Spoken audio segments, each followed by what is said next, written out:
Hi everyone, starting from this video, I'm gonna introduce you to the concept of probability.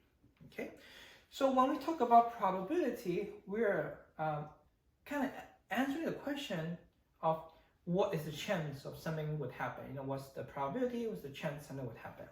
Before we go deep into this concept, I want to introduce you with two terms that we're gonna use often when we talk about the concept of probability. So sample space and event. Okay, so let's talk about sample space first. So what is sample space?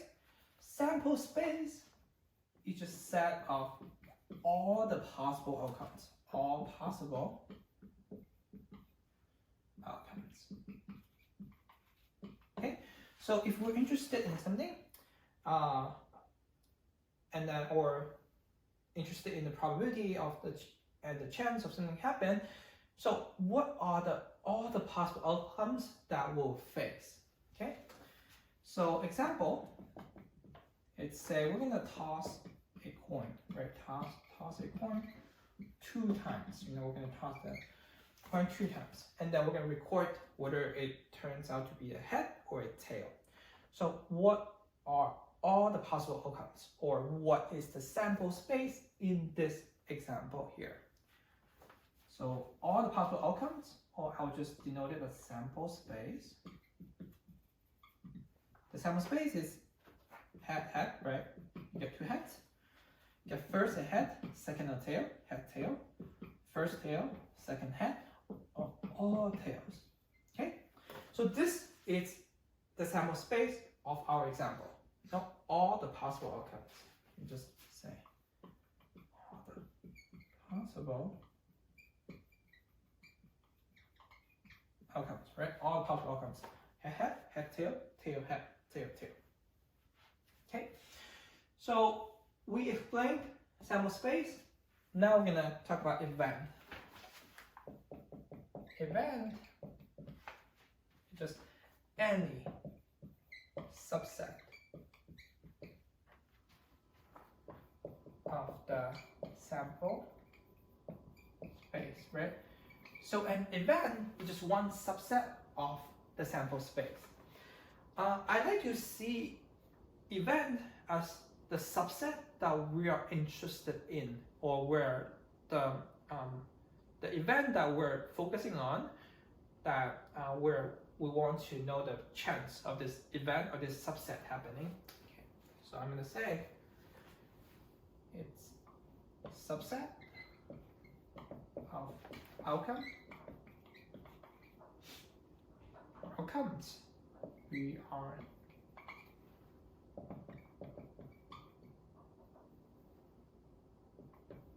interested in. Okay, we're interested in. Okay, perfect. Let me give you an example. Or before we do an example, event is denoted by a capitalized letter. Say A is an event, B is an event, C is an event, right? So it's denoted by a capitalized letter. So these are events. Okay, very good. So let's do an example. An example is continued from this one here. Example, say the event A is we're gonna get 2 tosses are both heads. Okay, so this is an event, right? So the outcome that you toss your coin 2 times, both turn out to be heads. Okay, so this is an event. So this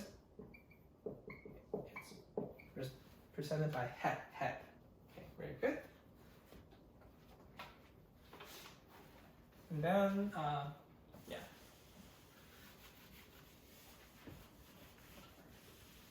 event B.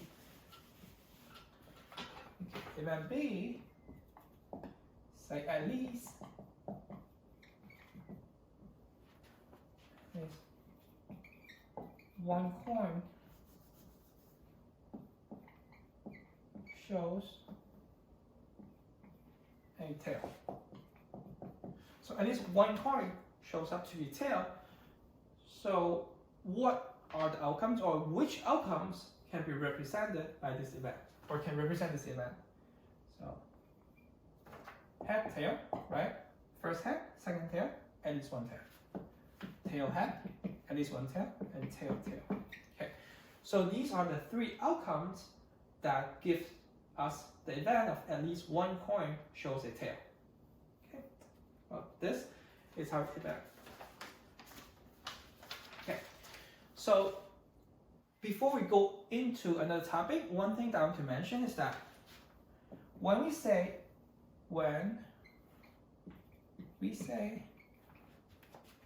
event B happens,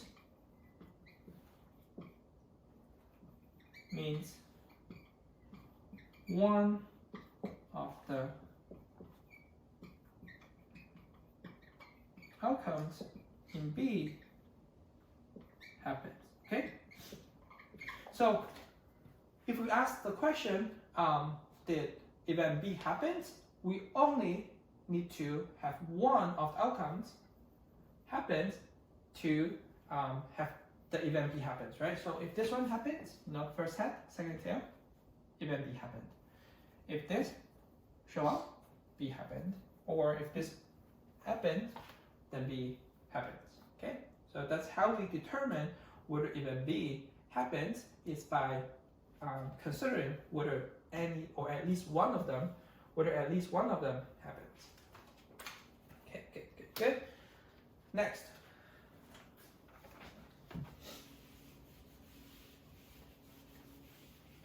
Next, I want to talk about the two ways we interpret probability.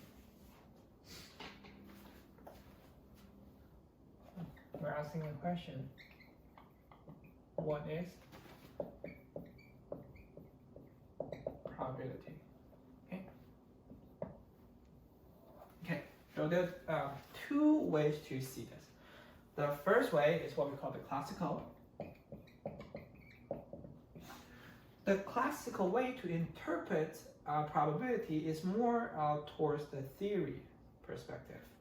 So let me write out the definition. Assume n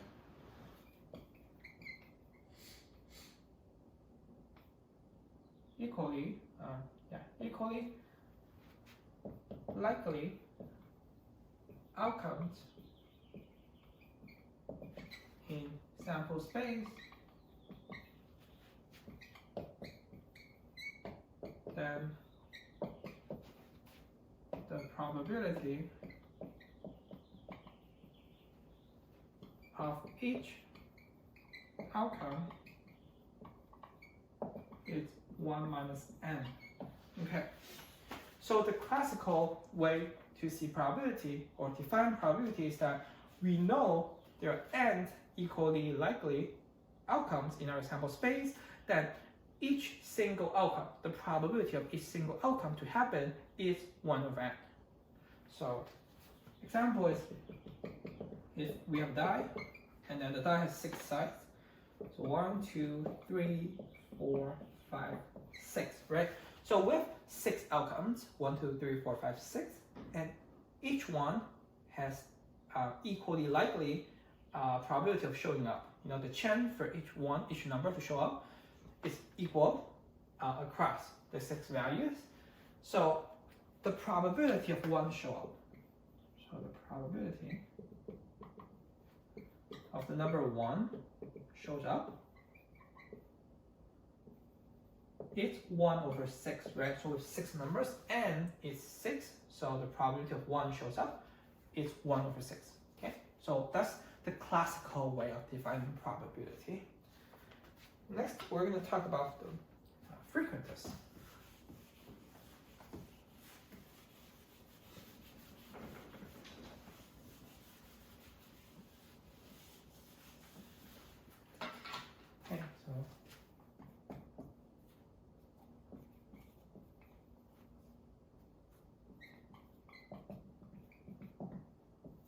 Okay, so the frequentist way to interpret probability it's more towards, I would say, more towards data, you know. So if I run the experiment many times, what is the probability of an event showing up is the outcomes of such event show up divided by the total trials you run for the experiment. So the frequent test says that if I run many trials of an experiment, so I run many trials of an experiment, the probability of event A is the number. Let me use this formula. It's the number trials of A happens, right? So how many trials give you A divided by the total number of trials? Okay, so this one is not preset. You know, it really depends on what you get from your trials, from an experiment. Where in the classical way is that we know that there's n equally likely outcomes in the sample space, and then the probability of each one happening is 1 over n. So this I would say is more like a theory, and this one is more based on the data that we get. Okay, let me continue this by providing you an example that's similar to that one.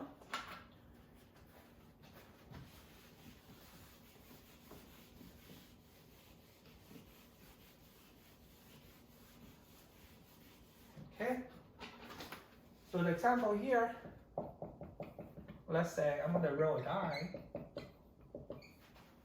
1,000 times. 1,000 times. You know, this is our total, right? Total 1,000 times. And then the event A that we're interested in, right? The event A, it's the die shows a 6. Okay, so that's the event that we're interested in. The die shows a 6. So if we are considering the perspective from a frequentist, what is the probability of A? So the probability, say of A, right, of A is equals to the number of times, times 6 shows up. You know, so we roll the die and then 1,000 times. How many times of 6 shows up? Divided by 1,000, right? That's the total trials we run, okay? And that's the probability of A showing up. So if you do it so many times, that it's very likely that you get 1/6, but that's really just depends on the data that you have. Okay, very good. So this video concludes an introduction of probability and the concept of sample space and event. And I'll see you in the next video. Thank you for watching.